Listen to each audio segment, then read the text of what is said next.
오늘 제가 소개할 내용은 바로 하리하리예요. 금융에 조금이라도 관심이 있다면 이 말을 안 들어보기가 어렵죠. 저는 최근에 이와 비슷한 맥락의 영어 표현을 들었어요. No risk, no Ferrari였죠. 듣기만 해도 딱 느낌이 오시죠?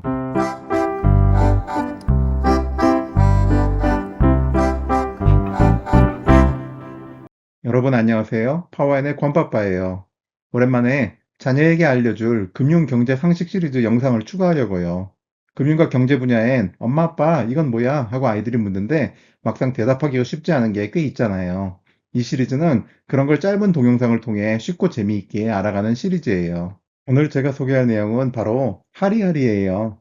하리하리가 무슨 말인지 못 들어본 사람들이 많을 것 같아요. 인터넷에 검색해보면 취업용 자소서를 써주는 사람이 나와요. 제가 얘기하려는 하리하리는 자기소개와 아무런 상관이 없어요. 하리하리는 못 들어봤어도 하리하라는 들어본 사람이 있을지도 모르겠어요.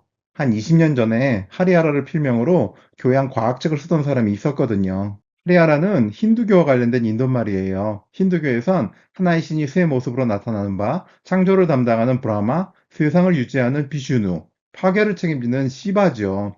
죄를 멸하는 비슈누의 별명 중 하나가 하리고, 이마에 세 번째 눈이 있는 시바의 별명 중 하나가 하라거든요. 하리하라는 마치 일본 만화 마징가 제트의 아수라 백작처럼 반은 비슈누고 나머지 반은 시바인 존재를 가리켜요. 그럼 하리하리가 뭘까요? 하리하리는 하이리스크, 하이리턴의 준말이에요. 하이리스크, 하이리턴은 다 들어보셨죠? 금융에 조금이라도 관심이 있다면 이 말을 안 들어보기가 어렵죠. 대학에서 재무론이나 투자론을 배웠다면 더더욱 그렇고요. 투자론에서 가르치는 중요 이론 중 하나가 바로 리스크와 리턴이 서로 선형관계라는 거거든요. 달리 말해 XY 좌표 평면의 리스크와 리턴의 관계를 나타내면 직선이 된다는 거죠. 하이리스크 하이리턴은 국립국어원에서 운영하는 한국어 사전, 우리말 셈에도 올라 있을 정도로 흔히 쓰는 말이에요. 거기서 경제 투자 위험이 높은 금융자산을 보유하면 시장에서 높은 운용 수익을 기대할 수 있는 관계를 이르는 말이라고 설명되고 있고요. 쉽게 말해 리스크가 큰 자산을 사면 그만큼 더 높은 수익률을 올릴 수 있다는 거죠. 여러분은 이 말에 동의하시나요? 우리 아이들이 아빠, 하이리스크, 하이리턴이 무슨 말이에요? 하고 물으면 응, 리스크가 큰 만큼 수익도 크다는 거야. 금융에서 가장 중요한 원리지 하고 답하실 건가요? 그렇게 주워 듣긴 했는데 뭔가 싸하고 캥기는 게 있지 않나요? 하리하리에 무슨 문제가 있는지 이야기하기 전에 호랑이 얘기를 좀 해볼게요. 여러분 대부분은 호랑이를 잡으려면 호랑이 굴에 들어가야 한다는 속담을 들어보셨을 거예요.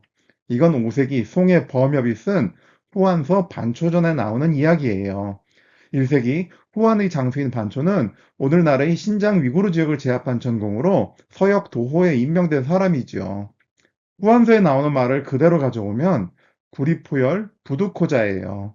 풀어보면 호랑이 굴에 들어가지 않으면 호랑이 새끼를 얻지 못한다가 되지요. 저는 최근에 이와 비슷한 맥락의 영어 표현을 하나 들었어요. 바로 no risk, no Ferrari였죠. 듣기만 해도 딱 느낌이 오시죠? 리스크를 지지 않으면 페라리가 생길 리 없다는 거잖아요. 호랑이 굴이 리스크라면 호랑이 새끼가 페라리가 되겠죠. 그런데요, 대수롭지 않게 들리겠지만 제가 순서를 조금 바꿔볼게요. 그러니까 호랑이 굴에 들어가면 호랑이를 잡는다로 말의 앞뒤를 바꾸는 거죠. 방금 말이 어떻게 들리시나요? 조금만 생각해보면 문제가 있다는 느낌이 오죠? 호랑이 굴에 들어간다고 무조건 호랑이를 잡을까요? 대부분은 오히려 호랑이에게 잡아먹히고 말겠죠. 호랑이를 잡는 사람도 있을지도 몰라요. 극소수 있긴 있겠죠. 하지만 호랑이 굴에 들어갔다는 게 호랑이 포획을 보장할 리는 없잖아요. 보장이 된다면 그건 더 이상 호랑이가 아니죠. 방금 전 얘기를 좀 더 격식 있게 해볼게요. 호랑이를 잡으려면 호랑이 굴에 들어가야 한다는 가정과 결론으로 구성되어 있는 참인 명제예요. 여러분이 고등학교 수학 시간에 배운 내용이죠. 가정이 호랑이를 잡는다. 결론이 호랑이 굴에 들어간다잖아요. 명제의 가정과 결론을 서로 바꾼 또 다른 명제를 가리켜 역이라고 하죠. 혹시 예전 수학 공부할 때의 괴로운 기억이 되살아나셨다면 죄송해요. 그래도 우리 애들은 소중하잖아요. 제대로 알려줘야죠. 원래 명제가 참일 때 역은 반드시 참이 된다는 보장이 없어요. 참일 때가 있긴 있는데 그건 가정과 결론이 전적으로 똑같을 때만 그래요. 그러니까 여기선 거짓이에요. 그럼 뭐가 참일까요? 가정과 결론의 위치를 바꾸면서 각각 부정문으로 만들어준 대우만 참이에요. 즉, 호랑이 굴에 들어가지 않으면 호랑이를 잡을 수 없다가 되는 거죠. 바로 원래의 불입호열, 부득호자인 거예요. 다시 말해, 노리스크, 노 페라리는 틀린 말이 아니에요. 그럼 노리스크, 노 페라리의 대우는 뭘까요? 페라리, 리스크가 되겠죠. 굳이 해설해 보자면 페라리를 꿈꾼다면 망할 각오를 해야 한다 정도가 될까요? 근데 이 여긴 리스크 페라리가 참이라고 착각하면 무슨 일이 벌어지겠어요? 위험한 짓을 벌이면 페라리가 저절로 생긴다고 잘못 생각한 탓에 폭망하기 쉽겠죠?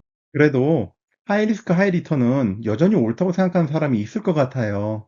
예전에 투자론 시간에 배웠던 내용이 생각나서겠죠.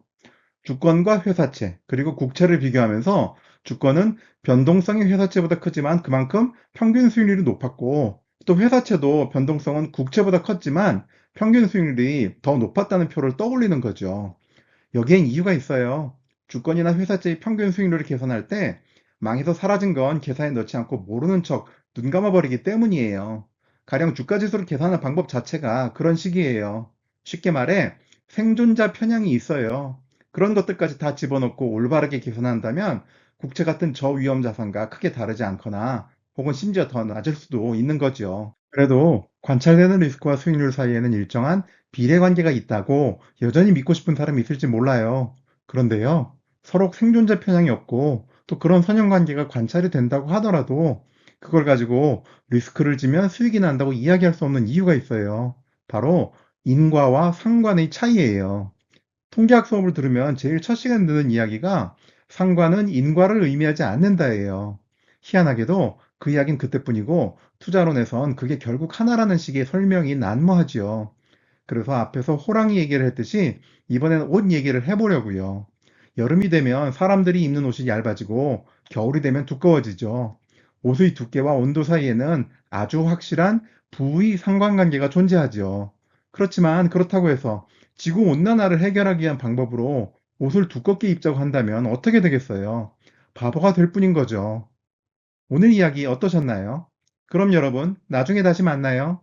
콘빠빠이 파워 앤!